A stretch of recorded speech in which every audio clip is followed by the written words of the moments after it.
Gathering voices, building worlds. The Ampliverse. Welcome to Harry Potter and the Anxious Millennials, a show where we delve week by week into each chapter of the Harry Potter series. Welcome, Ari. Welcome back, everyone. Ari, how are you? It's been a minute. It's been a minute for us. I'm great. In a minute, I'm gonna need a phenomenal man or woman to pump me up. Pump me up. Yeah, it's been a minute for us. It won't feel that way to the listeners, but just so you guys know, we came back from a break, okay? We were on a break. We get time off too. Yeah. I'm good though, Adam. How are you? I know Adam has been emotionally going through it with his his TV shows. I have to find elsewhere what Joe Rowling did not give me with not putting Harry and Draco together. I have to get enemies to lovers somewhere else. Right, thank you. Yeah. No, I've been fine. How was your holiday? Your Christmas and your New Year? You know, it was fine. It was a little bittersweet with our dog. We had two dogs and one of our dogs passed away. So it was like the holidays were always going to be weird. But I did get to go see my mom and Melinda in Arizona. And my sister had just moved into a studio apartment. So I got to see like her new place. And then we stayed at a hotel nearby with Khaleesi. And then my mom flew in. So that was probably the last like family trip before we move across the pond. So that was nice. And yeah, we didn't do like a lot for Christmas. We did a very minimal Christmas since we're about to move. So we're just prepping for that. And you went to South Bend. How was that? Oh, it was cold because it was the storm. Yeah, the blizzard. You went in the middle of the blizzard. There was like 18 inches of snow. It was RJ's first white Christmas. His first one ever? Mm-hmm. Whoa. That's wild to me. Because he always, in college, you always went home back to Phoenix. And then... Oh, right. Mm-hmm. We moved to Florida. And last year it didn't snow on Christmas. Oh, well, that's good. Good for him. Yeah. I'm wondering if I will have I've had that thought. I'm like, will I get a white Christmas at some point again now? Maybe. I don't know. Maybe. We'll see. You could always go up to Scotland because I'm sure there'll be more snow up there for Christmas. Yeah, in the mountain, in the Highlands. In the Highlands. Ari, this week we read chapter 3 called The Advance Guard. What happens in this chapter? Harry is transported to the Order of the Phoenix headquarters. Yeah. Or wait, Harry is escorted. Harry is escorted. He's given an official escort. Yes. Yeah. He's getting some royal treatment right now. Yeah. Mm-hmm. Harry Potter is experiencing what Prince Harry experienced previously. Chapter 3 opens by Harry composing 3 letters that all say the same thing to Sirius, Ron, and Hermione. And then he's just like pacing around his room because he's just like wrought with tension. And it's talking about him like clenching his fists and like grinding his teeth. And I was just like, what an image. It's so funny. He definitely grew up in a Petunia Vernon household with this kind of energy. Yeah. This is Vernon Pursing and Petunia. Yes, exactly. So he's curious while he's grinding his teeth and clenching his fists. He's also thinking about who sent that howler. He's just like, who sent that? What was that about? He's really spiraling here, you know. And then Hedwig gets back, and y'all already know what I'm about to say. This man does not appreciate this owl in the way she deserves. She deserves to be appreciated. This girl just got back from hunting. We don't know how long it took her to get that frog. She could have been hunting for hours, Adam. Adam, for hours. She was on a chase to hunt down her dinner. She might have been fasting. Because this man won't feed her. We don't know. So So, I mean, I just am like, you don't know how long she was out. And so I'm just like, okay, Harry, you're already pissing me off because you're being mean to Hedwig. And he does say that he regrets being mean to her as soon as she left. But you know what I say to that, Harry? Too little, too late. Okay? Too little, too late. It's happened more than once in this book series. Yes. We've seen you be mean to Hedwig already. So I'm not having it. Anytime you're going to be mean to Hedwig from here on out, we're going to have to hold you accountable, Harry. Your owl is going to get taken away from you if I'm there. He has one friend, and he's going to treat them like that? Don't be friends with Harry Potter, folks. Don't be friends with Harry Potter. He will take his problems out on you. If there's one thing you learn from this book, and I'm actually not being sarcastic, don't have a friend like this. Right. It really is. He is not kind to his friends in this book. I know he's going through it, but there's a better way to ask for help, Harry. So he ends up giving her the letters, and he's like, don't come back here until they've given you like a real response. And then she's kind of like, okay, geez. And he's like, what are you waiting for? Go. So then she's like, happily. Hedwig is like, I don't want to be around this energy. Yeah.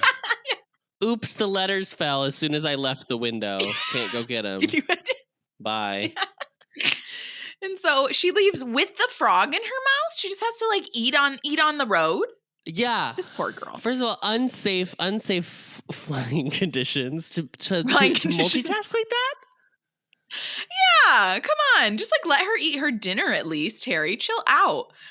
It's hard to eat fries and drive at the same time. So I commiserate with Hedwig. I get it. It's really hard to eat those chicken nuggets if you want some sauce on them too. And you should have the sauce on the nuggets. There's steps. Right. Yes. Anyways, Harry doesn't get it. And spoiler alert, he never will. He falls asleep. Was this part funny to you, Adam? He falls asleep after Hedwig takes off, and the only reason he actually can drift off to sleep is he expects 3 long responses the next morning. He's just like, yes, and they'll tell me all about it and how sorry they are tomorrow morning. Yes. I found out recently that apparently owls are very slow flying birds. Like they fly very slowly because they're hunting birds. JK. So they do a lot of they don't flap their wings. Oh, yeah. They soar more than anything. So they're very slow for that reason. And I was like, what are you doing? Why was owls the one that they chose? Yeah. I mean, I get hummingbirds are small, but right with a small little quill, and you can probably fit a letter on a little hummingbird, little tiny one. Zip zap zap. It's just weird. It's also weird because a lot of the times the owls are delivering mail by the day, and I'm like, but they're nocturnal, so I don't know. It's weird to me. I'm like, if everything's overnight and she specifies that, then fine, but. Seems like the owls are just flying around any time of day. And that's unusual. I mean, also you have to think about the owls. The owls are taking the Daily Prophet from London and dropping it off to Hermione for breakfast at Hogwarts, which is in Scotland. Well, you know what? I'm going to say that those owls do take off at night because they just need that much time, Adam, to fly. They do. They need to fly in the middle of the night. So fine. And then they just sleep at Hogwarts. And then they have a big ol'... They're holding a newspaper. And imagine if it's the Sunday paper with the funnies. Yeah. My God, how many pages is it? Oh my gosh. It is crazy that they're just, I mean, Hedwig carried an entire broomstick at one point. Or an owl. I don't know if it was Hedwig. I can't remember in the books. But in the film, Hedwig delivers a whole broomstick. So I don't know what's going on. These owls also have super strength, I guess. But Harry wakes up the next morning, and much to his disappointment, he does not have 3 very long responses. And so he's just, Harry, this is why it's better to just go into things with no expectation. I'm telling you now. Absolutely. Just don't have any expectations, definitely hope for the best or remind yourself that no matter what happens, you'll be okay. But it's better to just not have expectations. So Petunia is sending him food or giving him food through the cat flap in the door, which I forgot the cat flap was like a thing. I was like, oh yeah, I forgot there's it a was still cat there. flap in his door for food, and they lock it. They can How like does lock he go to him the in there still. bathroom? I'd like to pee now. Oi, I gotta piss. This is what I'm saying. J.K. Rowling needs to like address witches and wizards seeing to their needs more. This is the bathroom question I would have, not how did wizards vanish their poop before the chamber? Like, what? That was not the information Adam, I was asking for. Are we supposed to believe Harry's like vanishing his poop and pee in his room? Because I'm sorry, I don't believe that. No. No. Let's not even go down that. Let's just that seems moving on for Harry, to be honest. Yeah, true. Moving on. So he's getting food through the cat flap. He's trying to ask her about the howler, but it's like she's not even, she's probably already gone by the time he's like trying to ask her questions. So this whole day he's just aching with dread because he's continuing to spiral. He's trying to figure out what he would do if they broke his wand in half. Would he go live with Sirius? Is it that bad what he did that he would go to Azkaban? Like he's just really, he's going through it. And after he's been kind of spiraling throughout the day, Vernon comes in to his room and shares with Harry that the three of them are going out. And Harry's like, okay, girl, bye. Like, why did you come and tell me? Do you think he came to tell Harry because he wanted Harry to ask why, so he could bring Probably. Yeah. Well, we won an award. Actually, we did win an award. So I was waiting for him to say it because I remembered that was why they left, but he didn't. He didn't bring it up. So after the Dursleys have left, Harry's home alone, but he hears a crash down in the kitchen. And at first he's like, oh, there's robbers. But then he's like, well, robbers would be trying to be quiet. So it can't be robbers because these people are just like, oh, wow, would you look at what a nice free range oven. Like they're just chatting about whatever's going on down there. And so he's like, okay. So he like kind of gets up to go investigate. But before he can even get to the door, it swings open. And then he slowly goes to the stairs, which I was like, Harry, with everything you have experienced, he does have his wand out. I'll give him that. But he just casually walks to the stairs. Like, I would be like, who is it? Who's there? Before I even, like, walked around the corner. It's just crazy that he's at the top of the stairs. He's literally just, like, he has put himself directly in the line of fire. He may be the dumbest character in fiction. It might be true. We don't know. Is it Harry Potter? Is it Harry Potter? Oh God. Thankfully, luckily for Harry just has some really good luck. He gets to the top of the stairs and looks down and sees a bunch of people, like 8 or 9 people. And he doesn't lower his wand, even though he recognizes the voice of Mad-Eye Moody, the real Mad-Eye Moody, not Junior. The first time we meet the real Mad-Eye Moody. Yes, this is the first time and the first time Harry meets him, which is exactly what he thinks. So he's like, this is weird because I thought I met Moody, but it was actually a dark wizard in disguise. So he's already kind of like, I don't know if I'm going to put my wand down because this is weird. I'm sketched out. But then he hears Lupin's voice. Lupin's back. And poor guy, Harry notates that he still looks tired, or he looks tired and like rather ill. But he's smiling at Harry, so he must be in good spirits. And then there's some other people. Specifically, there is a witch with a heart-shaped face and violet spiky hair. I never know what is a heart-shaped face. What is a heart-shaped face? I think it just like means round she has. I would assume it means she has like an upside-down triangle face, but she also has a widow's peak. Oh, wait! I have a widow's. Do I have a heart-shaped face? No, it doesn't look like a heart. It's too like her jaw like comes like she has a larger forehead, so it looks like that. But then also because I don't know. I have no idea. I'm making shit. I'm not good. I'm I don't not know good with anything. face shape. I still don't know what type of face shape I have. I'm just not good at it. I'm trying to think. Maybe Melinda has a heart-shaped face. I don't know. Anyway, I know who has he a heart-shaped face. notices who? I know who. Who? Nymphadora Tonks. Bitch. Yeah, it's a Nymphadora Tonks in her heart-shaped face. So she's specifically mentioned. We don't know her name yet, but she's kind of like the initial character that is singled out. So there's the whole thing again of everyone saying the same thing, that Harry looks like his dad, but he has his mother's eyes. It happens again. Okay, it's really annoying. Can I tell you why it's annoying now? Because Yeah. we don't have a description of him, and we also don't get a description of what James and Lily look like. So it just is like, it doesn't mean, it's nothing. It's so stupid. He looks You like look like your his dad and parents. his mom's eyes. Wow. Wow, he looks like his Crazy. parents? Crazy how Imagine. genetics work. Imagine. So Lupin asks Harry what his Patronus is to verify his identity for Moody, because Moody's like, well, wouldn't it be great if this was an imposter that we brought back? So Lupin's like, well, what was your Patronus? And Harry's like, a stag. And Lupin's like, yep, that's him. Is there a situation? I guess there hasn't been a situation yet where someone has seen Harry's Patronus. It really is just Lupin. But I was like, I don't know if a Patronus, what is your Patronus, is like the security question I would go by.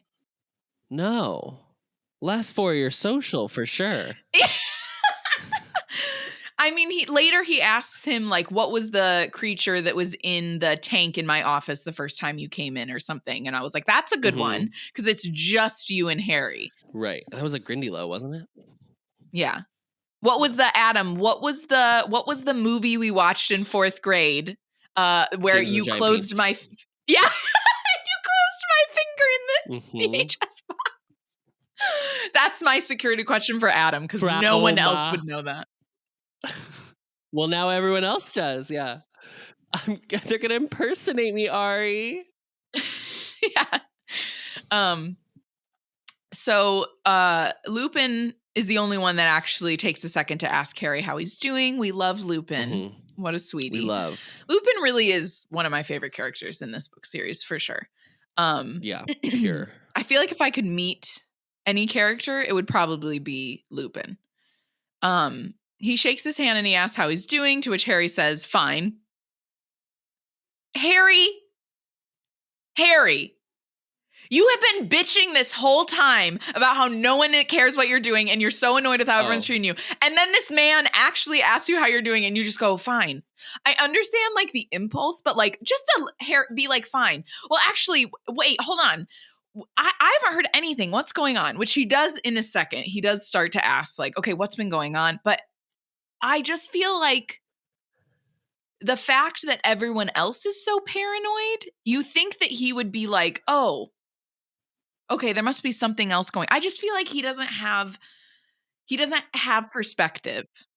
If someone asks me how I'm doing and there's also like people in the room that I've never met before, I'm not going to be like, I'm in a very depressive state right now. Yeah, no, not that. Not like that. Yes, 100%. But like, I'm just like, just a little more of like, well, I'm just kind of confused what's going on. Like, it's just anything. But maybe that's very English to just be like, oh, fine.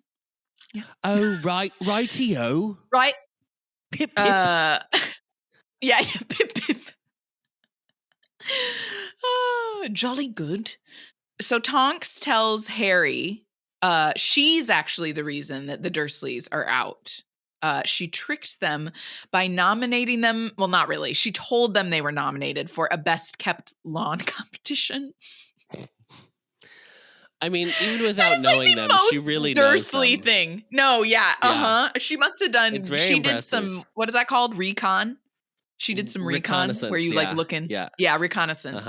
She was on a reconnaissance mission with the Dursleys, which is why it lines up, Adam, because she keeps talking about how clean they are, and she's like, "Oh, they're so clean. That's so tidy." Yeah, she's shocked by how clean they are.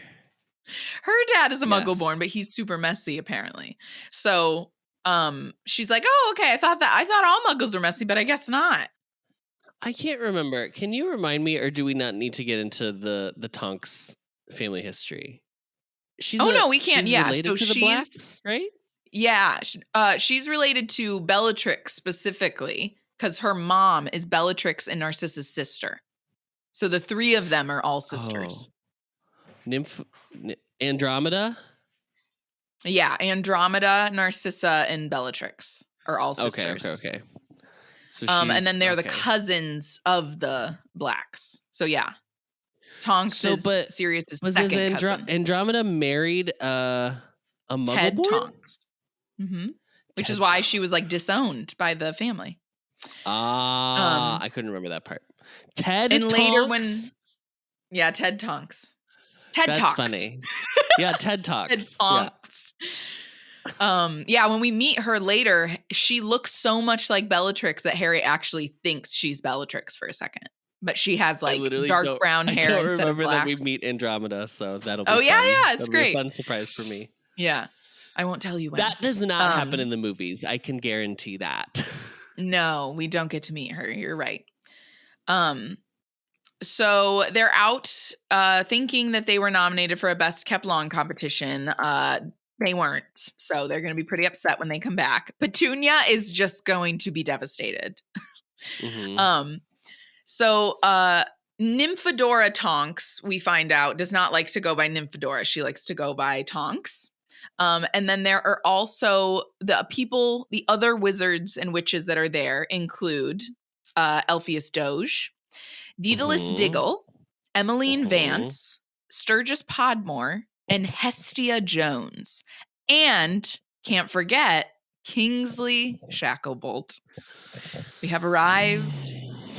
I don't know how much we even need to talk about it.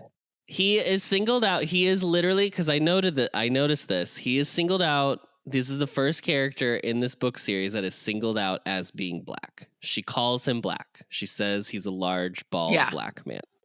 Yeah. She's never used that description for anybody else before.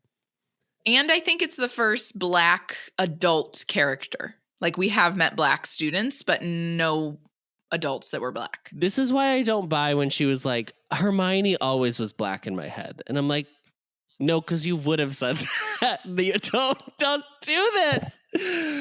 Don't do this. Not that Hermione couldn't be black, but like, you didn't write it that way. Don't be like, you didn't say it. Yeah. It would be one thing if she was like, I wrote it that way, and then the publisher was nervous that audiences wouldn't connect to a black character, so they had to remove it. That's one thing. That is never what Jill has said. She's always said, just in my head, she's always been black. Because I said she had curly hair. Shut up! Shut up! You said she had. First off, you said she had bushy hair, bitch. So, like, what are you trying to say? That's even worse. If you're like, well, I said she had bushy hair, so obviously she's black. It's like, Joe, you're one step away from like saying nappy. It's so bad. She sucks. I'm just saying, it's just bad. Yeah. But there's no way that she actually saw her as black. Then Emma Watson would not have played Hermione. I'm sorry. And then also, because like we've had the conversation that like originally we think Lavender Brown was portrayed by a black girl in the movies, and then they switched to a white girl when she had a character. She became a love interest.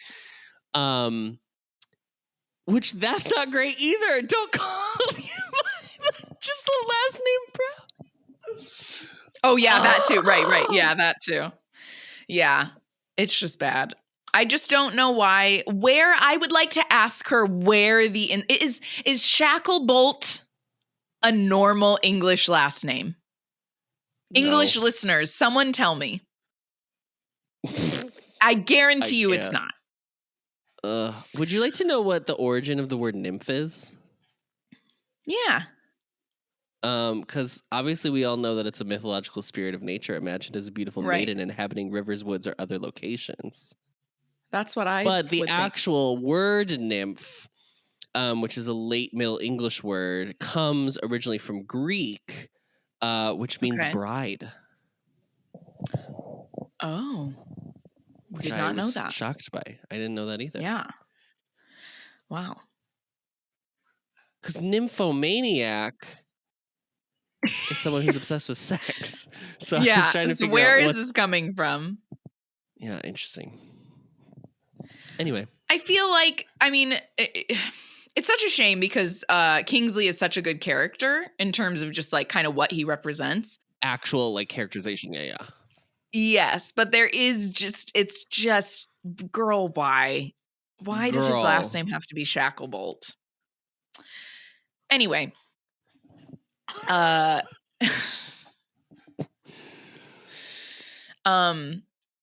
favorite part about Kingsley is that he's the double agent.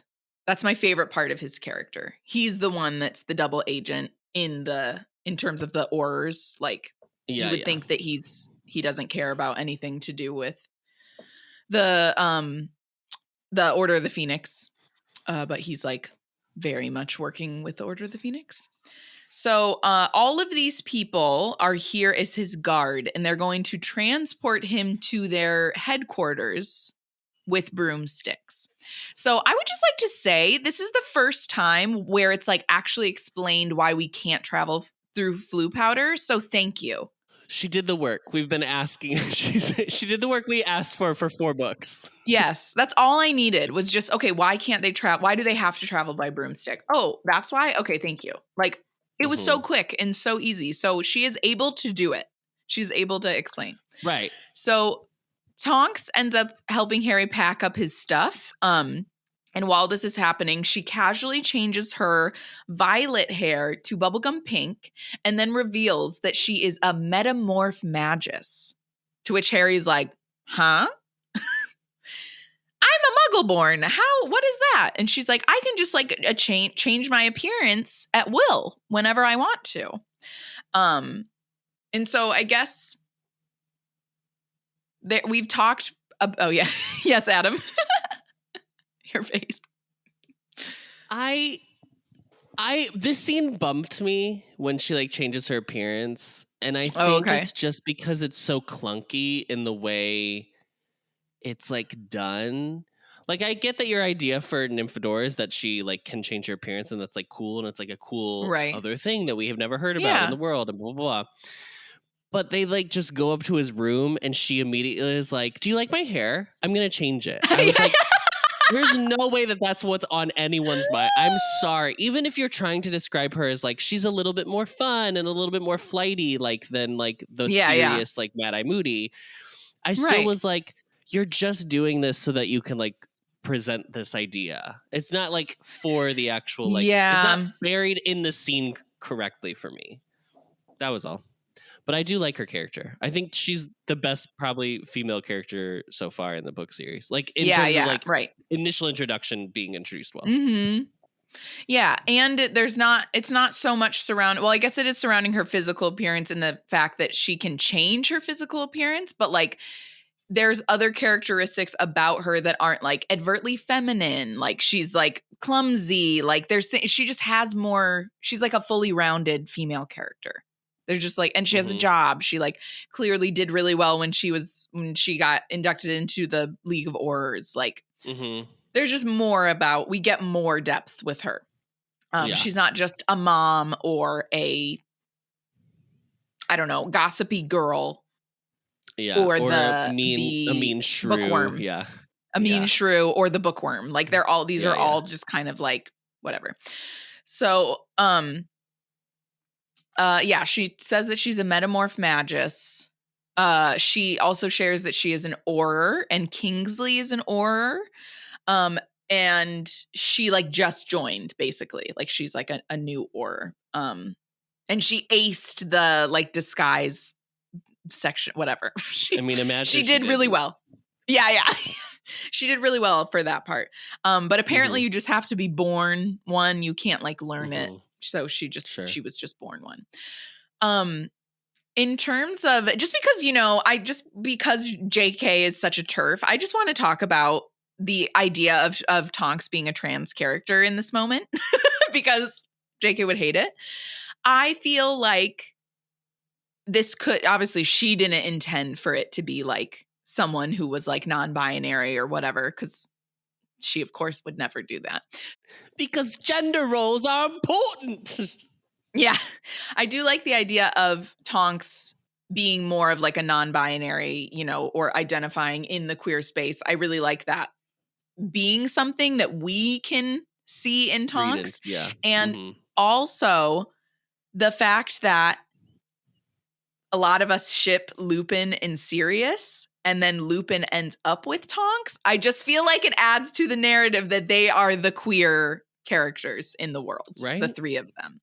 I feel like I'm going to believe it. That's going to be that's my canon. If you had the chance to have sex with someone who could change their appearance at will. Girl. The role play. Oh! No. Don't even put that in my mind. I'm like, here are my requests. here's my list. It seems to me like if you can change your entire you can alter your physicality. Yeah. It seems to me like you can change it all. A lot. A lot can be changed. You can change a lot going on. Upstairs, downstairs, all around stairs, yeah. Anywhere. It's like, what is it? Mystique in X-Men? In X-Men, yes. Yeah. It's interesting that this is like, Tonks is she's not a nefarious character, and almost all of the like ways that characters can change their appearance so far in this book series is like, it's like deceptive and it's wrong. Whereas deceptive, yeah. It's interesting that she's not portrayed that way, especially being that like Jo at this point has decided that anyone who looks other than what they were born as is like the Satan. So bad. Yeah. Yeah, it's much more playful. Yeah. So they go back downstairs after they finish packing, and Lupin leaves a note for the Dursleys, which Harry's like, they're gonna hate it. And then Moody puts a disillusionment charm on Harry that basically makes him a human chameleon. So he just like blends in with whatever is around him. Right. And then they take off. They are in the sky. They're flying. Harry is, at first, he is just so relieved to be out of the Dursleys' house and to be flying up in the air again. He's just like, right. Yes, I'm free, back on my broom. And then Moody is directing them through the air. I loved this. He's like, veering slightly southeast. All right, and now we're going to go to the north. It was just like, I was like, oh, great. I do want a chapter. I wish we had gotten like a little bit of they get home and then they get the note. Because, like, do you think they believe? Oh, the Dursleys. Yeah. So they're aware at this point that, like, Voldemort's after Harry. Right. Yeah. I would be like, oh, then they've definitely killed Harry. Like, what is a note gonna do? Anyone can write a note. They'd either see him there in their mind. They're like, there would have been a struggle and like blood, or like his body would have been here. I guess all his stuff is gone too. So maybe they're like, fine, he must have left. And I'm sure Dumbledore maybe sent a note or something to be like, he's fine. Maybe. Another howler. I took him away. He's fine. Don't worry about it. So at first he's happy, but then like it's really cold. So he's like, he starts shivering and he's having a really hard time seeing through the ice cold air that's flying into his eyeballs. And then finally, after an hour of flying in the cold air up in the stratosphere, Moody originally is like, we should double back. Yeah. And I was like, this bitch. Okay, this is good though, because she's writing him to be like that paranoid person. Yeah. Which I'm glad we're continuing with that, because it is like, it's like, oh yeah, this is why it was so easy for someone to pretend to be Moody, because he is just fucking paranoid all the time. Yeah. Mm-hmm. And no one believes him. Yeah, right. Yeah. So they finally start the descent and land in the middle of a small square. And Moody has the put-outer that he got from Dumbledore, we're assuming. And he puts out all the lights on the street. And then he hands Harry a piece of parchment that says the headquarters of the Order of the Phoenix may be found at number 12 Grimmauld Place, London. And that's it. That's the chapter. And that's it. That's the chapter. I do like the like little rapport that like Moody and Tonks have in the sky, where Yeah, she keeps yeah. like yelling at him. It's very funny. I was so fascinated that people call him Mad Eye to his face. I was like, No one says Alastor. It must be No, like or his just Moody. his team name or something. His drag name. Adam is his drag name. His drag name. Yeah, it's his drag name. I'm sorry. You're right. Mad Eye girl. Well, that wraps up this chapter. Next week we'll be reading chapter 4, chapter 4 called number 12, Grimmauld Place. You can find the podcast on Apple Podcasts, Spotify, Stitcher, or wherever you find your podcasts, as well as video versions on the Ampliverse YouTube channel and on Spotify. As always, don't forget to rate, review, and subscribe so we can get a perfect Newt score, 5 stars only, or else you'll be forced to fly on a broom for hours while freezing cold. Yeah. I said that like a news reporter. You don't want that.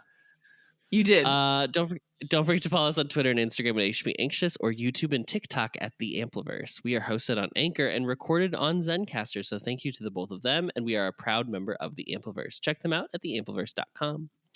Thank you, Ari. You're welcome. Thank you. And as always, Scourgify. I actually have to do that. As always. As always, go clean your homes, people. Okay, bye.